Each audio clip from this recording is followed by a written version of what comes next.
Hola a todos, bienvenidos nuevamente a nuestro canal de Ortopedia 101.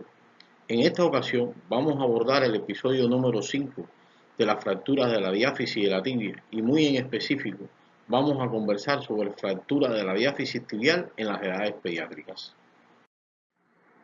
Al hablar de la epidemiología de esta entidad traumática, tenemos que decir que representa la tercera fractura diafisaria más frecuente en la infancia y puede llegar a su incidencia incluso al 15%. Ocurre en toda la infancia, pero en una edad media fundamentalmente de 8 años. El sexo masculino es el más afectado, una razón de 2 a 1. El 70% ocurre de forma aislada de la tibia y solo el 30% se asocia a fractura del peroné. Más frecuentemente afectados el tercio medio en el 45% de los pacientes, superior el 13% e inferior el 42%.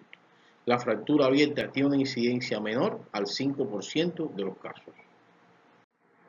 Al hacer una búsqueda en la base de datos PubMed, observamos cómo el número de artículos relacionados con fractura de la diáfisis tibial en las edades pediátricas se ha incrementado exponencialmente en los últimos 10 años, llegando en el año 2023 a existir 25 artículos relacionados con este tema en esta base de datos. Al hablar del mecanismo de producción de esta entidad, fundamentalmente es de tres tipos: por trauma directo, indirecto y por fracturas patológicas en enfermedades persistentes. El trauma directo va a estar relacionado con accidentes del tránsito, caídas de altura, el llamado síndrome de abuso infantil. Por lo general son fracturas transversas o conminutivas y se pueden asociar a fractura del peroné al mismo nivel. Por su parte, el trauma indirecto se debe a lesiones por rotación, ocurre por lo general de forma aislada en la tibia, se localiza en el tercio medio y si ocurre fractura del peroné no lo hace al mismo nivel. Por su parte, la persistencia de algunas entidades de base predisponen a la presencia de fracturas patológicas. Entre estas entidades tenemos osteogénesis imperfecta, fibroma no ossificante, quiste óseo y otros tumores, además de otras enfermedades como el mielomeningocele y la parálisis cerebral.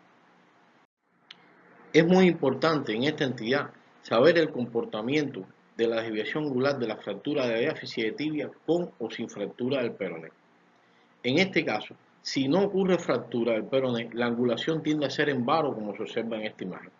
Y cuando ocurre fractura del peroné, la angulación distal de la tibia tiende a ser en válvula. Al hablar de la clasificación de las fracturas de la diáfisis de la tibia en el niño, se pueden ser de diferentes tipos, de acuerdo a su comunicación con el exterior, pueden ser cerradas o abiertas, y estas últimas pueden ser primarias o secundarias. De acuerdo al tercio afectado, puede ser superior, medio o inferior. De acuerdo al tipo de fractura en el niño, puede ser completa, hueso incurvado o tallo verde. De acuerdo a la configuración, transversa, oblicua o espiral. De acuerdo a la fractura del peroné asociado, puede ser con o sin fractura de esta estructura ósea, y según el grado de conminución se puede utilizar la clasificación de Wilkins y Hansen, que ya la describimos con anterioridad en las presentaciones anteriores. El diagnóstico positivo de un paciente pediátrico con una fractura de la diáfisis de la tibia se basa en el antecedente, fundamentalmente de trauma directo o indirecto, y enfermedades con predisposición a la fractura. Se va a tratar de un niño que es llevado a nuestro servicio de urgencia, refiriendo dolor e impotencia funcional con incapacidad para la marcha. A la inspección vamos a detectar acortamiento, rotación, ensanchamiento de la pierna, heridas que comunican o no con el foco de fractura y cambios de coloración.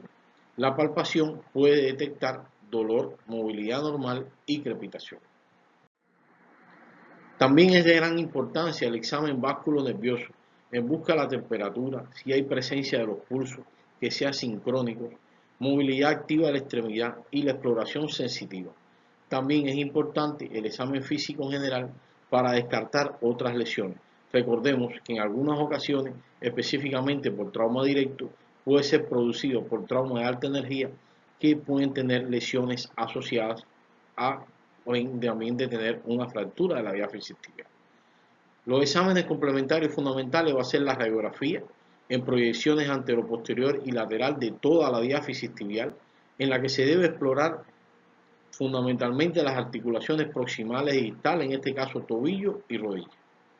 La imagen de resonancia magnética y la tomografía van a estar reservadas para aquellos pacientes que se sospechen fracturas ocultas no desplazadas, en aquellas que pueden ser de rodete y estrés. La angiografía y la arteriografía van a estar solamente destinadas para casos de sospecha de lesión vascular. Con relación al tratamiento de la fractura de la diáfisis y la tibia en pacientes pediátricos, el más empleado en este caso es el tratamiento conservador, usado en fracturas no desplazadas o que son reducibles. Debe existir al menos un 50% de afrontamiento entre los fragmentos y un máximo de acortamiento de 1 centímetro. Se coloca primero una bota con apoyo de 3 puntos para mantener la reducción de la fractura y luego se alarga el yeso con las rodillas de 20 a 30 grados de flexión, lo cual permite el control rotacional y relaja los músculos gastrocnémicos para evitar además la carga de peso. Para evitar la angulación posterior se pueden dar de 15 a 20 grados de flexión plantar. A la cuarta semana se puede pasar por lo general a una bota corta. Esto depende de la edad del niño y el proceso de consolidación. E iniciar carga de peso en los primeros signos de consolidación de la fractura.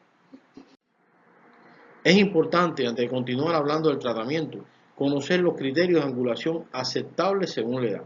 En los niños menores de 8 años se permite un varo de 10 grados, un valgo hasta 5 grados, angulación sagital hasta 10 grados, acortamiento de 10 milímetros y una rotación de 5 grados. Ya los niños por encima de 8 años o más, esta gradación tiende a disminuir y se hace muy necesario mantener estos grados de angulación para lograr una consolidación aceptable. La corrección por ejes por las yesotomías son útiles en angulaciones de un solo plano, especialmente cuando son varo-valgo de 10 a 15 grados. La yesotomía de apertura tiene mejor resultado y predictibilidad. Se debe realizar con yeso de París, cerrados y secos, no con yesos plásticos. Su mayor rendimiento ocurre de 7 a 10 días de la fractura, que es cuando este método es más efectivo, y la magnitud de la abertura depende de la angulación, pero no debe superar nunca los 2 centímetros. Se debe asegurar el médico tratante que no existan compresiones de la piel y el yeso debe ser sustituido por uno nuevo en un periodo de 7 a 10 días. A pesar que el tratamiento conservador es el más empleado en los pacientes pediátricos con fractura de la diáfisis y de la tibia, existen indicaciones quirúrgicas que debemos tener en cuenta para el manejo de estos enfermos. Entre ellas está la imposibilidad de lograr la reducción o pérdida de la misma por métodos conservadores según parámetros aceptables que ya se describieron con anterioridad. Fracturas conminutas con acortamiento, pacientes politraumatizados, presencia de síndrome compartimental, pacientes que presenten rodillas flotantes, lesión vascular asociada y fracturas expuestas. Estas son las indicaciones en que está justificada la intervención de tipo quirúrgica. Los tipos de osteosíntesis que podemos emplear van a ser la fijación con agujas de Kirchner, el enclavijado intramedular elástico, el enclavijado intramedular rígido, placas y tornillos y la fijación externa. La fijación con agujas de Kirchner va a estar reservada para aquellos niños pequeños en fracturas fundamentalmente de la diáfisis tibial distal, asociadas a enyesado con la rodilla en flexión. Este es un método de tratamiento que es efectivo a estas edades. Por su parte, los métodos intramedulares flexibles es la técnica quirúrgica más utilizada. Es mínimamente invasiva, permite la movilización precoz y los clavos deben entrar, es decir, los clavos intramedulares flexibles deben entrar a la misma medida, tanto medial como lateral, para evitar la rotación del plano coronal o angulación de la fractura. Por su parte, los clavos intramedulares rígidos están justificados una vez que el paciente alcanza la madurez esquelética y las placas y tornillos es pobremente empleada debido a la necesidad de abordar el foco de fractura, lo que puede dificultar la consolidación de la médula. Son útiles, sin embargo, en fracturas segmentarias y conminutivas. El sistema de contacto mínimo es el más empleado en las edades pediátricas y sus resultados en la actualidad son muy alentadores. Por su parte, la fijación externa está justificada en pacientes con fracturas abiertas, fracturas cerradas de alta energía, en especial las que son de tipo conminutiva o segmentaria. Y este método de tratamiento puede emplearse tanto de forma transitoria como definitiva. en las edades pediátricas está justificada de entrada su método como un método definitivo. Aquí tenemos una imagen de un paciente nuestro en el cual fue necesario colocar una fijación externa por el gran grado de conminución que presentaba. Aquí tenemos algunas imágenes. Este método de fijación es muy útil ya que permite la rehabilitación precoz del enfermo y aquí podemos observar el marco que utilizamos, un fijador tipo Hoffman. Existen algunas diferencias que debemos tener en cuenta entre fijación externa y clavos intramedulares de tipo flexible. Por ejemplo, el control rotacional por la fijación externa es posible, sin embargo, el clavijado intramedular es limitado. El control de la longitud, la fijación externa lo permite, no así el clavo intramedular flexible. La presencia de combinación ósea para este fin es muy útil la fijación externa. Sin embargo, en el clavijado intramedular flexible no es de utilidad este método de fijación en caso de presencia de fijación. El uso de la inmovilización enyesada postoperatoria no es necesaria en caso de usar la fijación externa, solo después de retirar la misma. Sin embargo, en pacientes con fijación con clavo intramedular flexible sí es necesario. El empleo según el peso no tiene relación en la fijación externa. Sin embargo, en el clavo intramedular flexible, los pacientes deben tener menos de 55 kilogramos para obtener un buen resultado. La posibilidad de síndrome compartimental en caso de la fijación externa es menor y en caso del clavijado intramedular es más alta. Por su parte, las complicaciones más frecuentes en la fijación externa van a ser la infección en el trayecto de los pines y en el caso de la fijación con clavo intramedular flexible van a ser las molestias al material de osteosíntesis que muchas de las veces necesita de ser retirado. Existen una serie de complicaciones relacionadas con la fractura de la diáfisis y la tibia en las edades pediátricas. Entre ellas tenemos el síndrome compartimental que puede estar presente en un 4% de los enfermos. Además del retardo de la consolidación, debemos recordar que como promedio en las edades pediátricas esta consolidación ocurre de 8 a 12 semanas y de caso de no ocurrir pueden estar presentes algunos factores como fracturas de alta energía, fracturas abiertas, pérdida ósea e infección y en caso de fractura aislada de la tibia es preferible hacer ostectomía del peroné distal a la fractura para permitir la compresión del foco. Se debe usar también injerto óseo o pasar a clavo intramedular. También como otras complicaciones están las deformidades angulares y la discrepancia de las extremidades, que por esta razón los pacientes deben ser seguidos por un periodo aproximado de 2 años. Existen algunas fracturas típicas de las edades pediátricas y una de ellas es la fractura de los primeros pasos, también conocida como el toddler fracture. Se produce por caída y un mecanismo de rotación externa del pie, lo que provoca una fractura espiroidea, por lo general localizada en el tercio distal de los niños, especialmente aquellos que son menores de 3 años. Por lo general no existe fractura del peroné. Fue escrita por primera vez por Dunbar en el año 1964. Es más frecuente en niños que en niñas y la pierna derecha, es decir, la tibia derecha, está más afectada que la izquierda. El diagnóstico es un niño pequeño que por lo general evita la marcha debido al dolor. A la palpación hay dolor, aumento de volumen y puede existir también ligero aumento de la temperatura. La radiografía simple al inicio puede ser totalmente negativa y o ser visible a los 7 días como una reacción periódica. El tratamiento va a ser una inmovilización larga y luego una corta que va a seguir por un periodo de 3 a 4 semanas en total. Aquí tenemos algunas imágenes en las que muestra una radiografía que muestra formación perióstica en la tibia derecha, en el tercio medio. Para una vista mejor se debe hacer una radiografía en rotación de tipo interna. Y aquí la gammagrafía que evidencia el aumento de la captación relacionado con este tipo de fractura. El fenómeno de Cousin se describe como una fractura de la metáfisis proximal de la tibia.